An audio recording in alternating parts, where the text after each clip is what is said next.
Most people waste 3 hours making a simple flowchart look pretty when they should have spent 10 minutes just getting the logic down. That is the classic trap of the high-end design giants.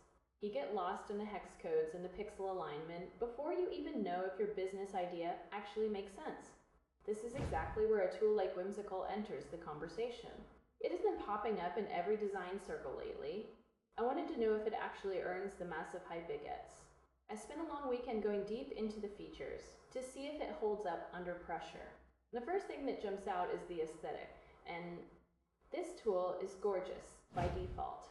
There is a specific kind of magic in a workspace that makes a messy brainstorm look like a polished presentation. One engineer told me it makes him look like he spent hours on a diagram when he actually did nothing but drag and drop some shapes. That is the core pitch. Here, you get flowcharts, wireframes, mind maps, and docs in one tidy space. The AI is a huge part of the draw now.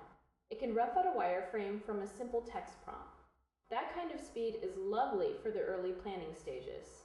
It takes the fear out of the blank page and lets you start testing concepts immediately. But let us add some spice to the conversation because it is not all sunshine. The free plan looks generous until you look at the fine print. You get unlimited private boards, but you are capped at only 3 team boards. You get 100 AI actions, but after that you hit a credit system. Heavy users will hit a wall fast. You will find yourself eyeing that $10 a month upgrade sooner than you think.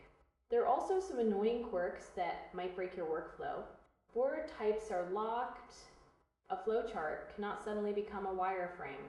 You are stuck in the lane you chose at the start. You cannot even delete boards. They just sit there in your account forever. Since it is cloud only, a weak connection means a laggy and frustrating session. None of this is a deal breaker, but the glowing reviews usually skip these parts. Here is the big takeaway that most people miss. This tool is not trying to be the next Figma. It is deliberately low fidelity. It is built for raw speed. It encourages you to focus on the flow of the user experience rather than the color of the button. When you stop worrying about the perfect shade of blue, you start worrying about whether the user can actually find the home screen. That is a massive shift in mindset. It is not for pixel-perfect mockups or high-level clickable prototypes. If you walk into it wanting that, you will be disappointed. This is for the product person or the founder who needs to map ideas fast and keep them clean. If you need high-fidelity work or detailed interactions, you will outgrow this tool in a week. Figma remains the better home for that heavy lifting. Also, keep an eye on that flat pricing.